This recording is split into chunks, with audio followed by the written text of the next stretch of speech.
Bonjour, on se retrouve pour la traduction du deuxième paragraphe de notre texte sur Hannibal.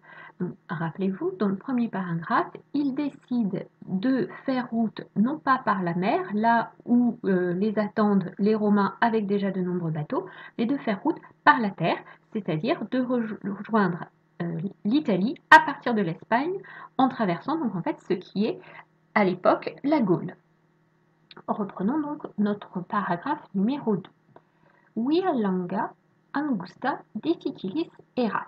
Alors, on commence toujours par chercher notre verbe. Il est là, c'est erat, le verbe être à l'imparfait, on le connaît depuis longtemps. Il nous faut maintenant éventuellement un sujet. On regarde si on en aurait un, c'est-à-dire un nom au nominatif dans cette partie de phrase. Et oui, on en a un, il est là, via. Mot que l'on connaît depuis notre année de, je dirais au moins la 5e, où il y a la route. Là, ça ne va pas du tout parce que j'ai pas le bon code couleur, donc on attend 2 secondes, je vais vous faire ça. Alors, la route, jusque là, ça va. Ensuite, on met donc notre verbe, erat, était. Mais alors, qu'est-ce qu'elle était cette route? On va voir ça tout de suite. On retrouve dans notre texte en réalité 3 adjectifs. Longa, qu'on ne connaît pas, mais que je pense que vous pouvez traduire tout seul.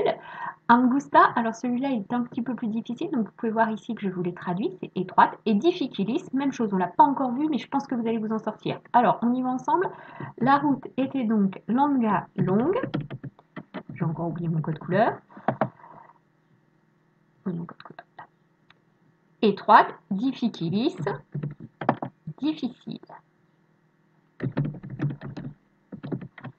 Alors, bien sûr, les Carthaginois, tout comme les Romains, sont habitués à de grandes routes pavées, d'accord? Ce sont des peuples très civilisés. Quand ils traversent la Gaule du Sud de cette époque-là, ils se retrouvent en fait avec des petits chemins de terre. Et en plus, dans le sud de ce qui est actuellement la France, vous voyez bien le relief.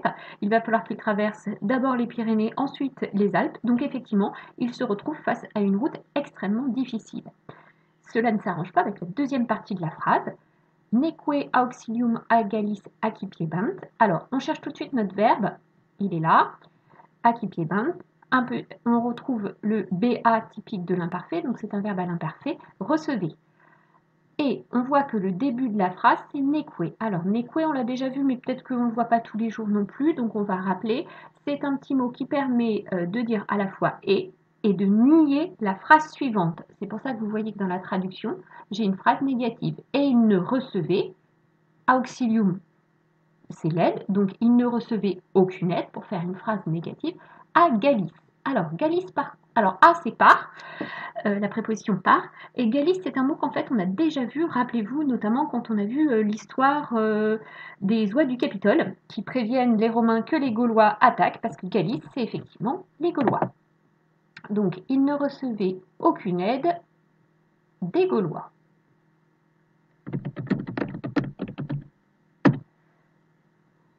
Phrase suivante.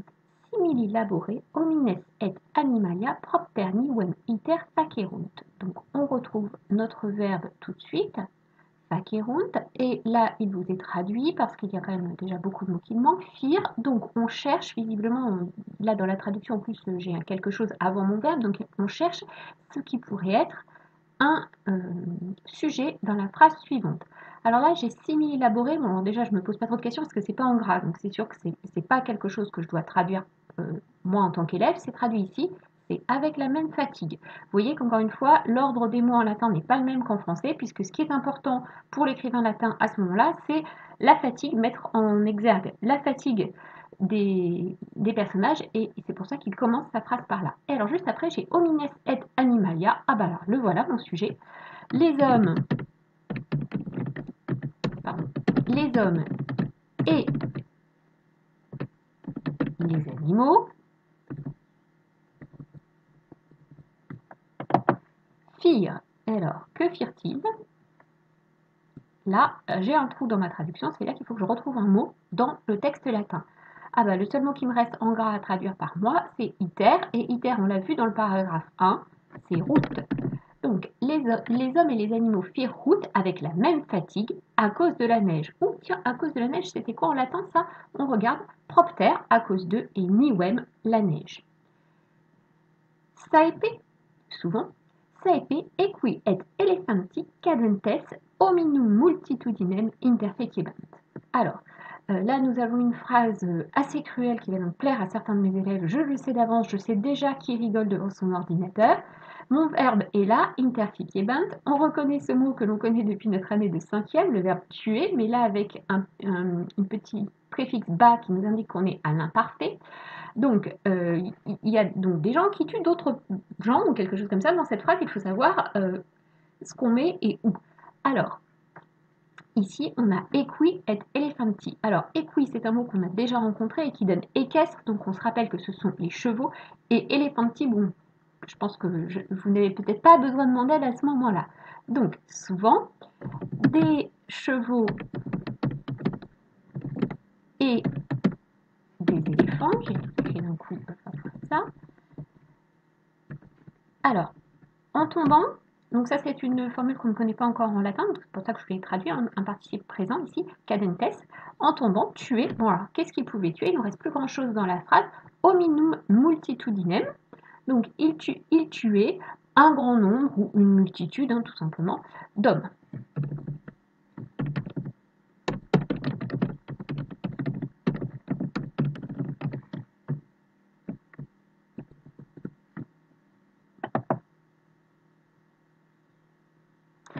Donc, en fait, comme leur route est très étroite, il s'est passé une sorte de catastrophe quand ils ont traversé les passages les plus étroits des montagnes. C'est que parfois les chevaux et les éléphants tombaient dans les ravins et entraînaient avec eux un certain nombre de soldats. Phrase suivante. Non tantum, alors regardez là je vous l'avais mis en vert pour vous repérer dans le texte, non tantum c'est non seulement, non tantum locum natura, sed etiam c'est mais aussi qui est là, sed etiam barbari homines in alpibus habitantes poemis obfuerunt. Donc on a ici notre verbe, obfuerunt. Alors c'est un verbe que l'on connaît en fait, c'est obsum, qui est là conjugué au parfait. Je vous l'ai traduit juste parce qu'il me semblait qu'il y avait déjà beaucoup de mots à retrouver dans cette phrase-là. Il est ici, faisait obstacle. Alors, qu'est-ce qui faisait obstacle? On peut peut-être tout de suite savoir à quoi on fait obstacle. Ici, on fait obstacle aux Carthaginois, ils sont là.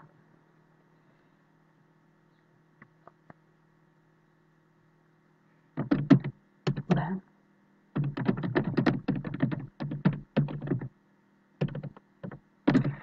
Alors maintenant, qu'est-ce qui fait obstacle aux Carthaginois? Le début est traduit. Non tantum locurum natura, non seulement la nature des lieux, sed etiam, mais aussi barbari homines in alpibus habitantes. Alors le habitantes c'est encore un participe présent, même s'il est transparent, je vous l'ai du coup traduit ici. Donc homines, on connaît les hommes qui sont qualifiés de barbarie, c'est-à-dire les hommes barbares. Je vais réexpliquer ça tout de suite après.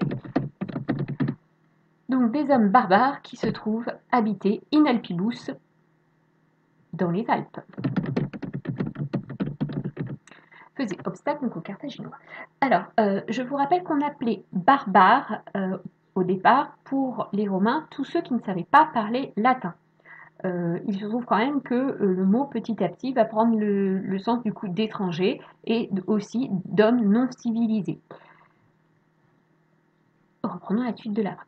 Miseri milites cum ferocibus gallis in itinere pugnare debuerunt. On retrouve tout de suite notre verbe ici, un verbe que l'on connaît, qui est conjugué ici au parfait, donc on va traduire par un passé simple, ici, dur. Alors, il dure. On sait que derrière le verbe devoir, en général, on a un verbe à l'infinitif, il est là, regardez, pugnare, il dure, combattre. Je parle en même temps, on ne va pas y arriver.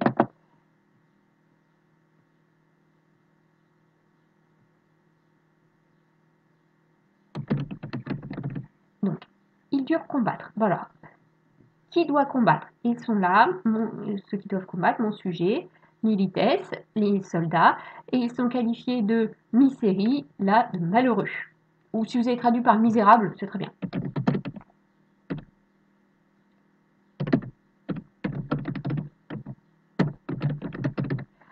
Les malheureux soldats durent combattre, mais alors il faut combattre contre ou avec quelqu'un. Là, ils doivent combattre cum ferocibus Gallis, contre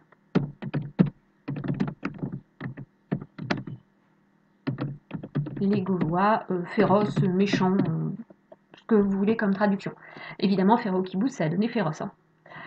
Il ne reste plus qu'une phrase pour ce paragraphe. Atrocis itineris finem non videbant. Alors, mon verbe, il est là. C'est le verbe voir à l'imparfait. Il ne voyait pas. Ne voyez pas, c'est négatif puisque j'ai une non devant. Finem, la fin. Atrocis itineris, de ce trajet, ou de cette route, comme vous voulez. Atrocis, je pense que vous allez vous en sortir. Vous pouvez traduire par atroce, terrible. La fin de ce trajet horrible. Cet horrible trajet serait peut-être mieux.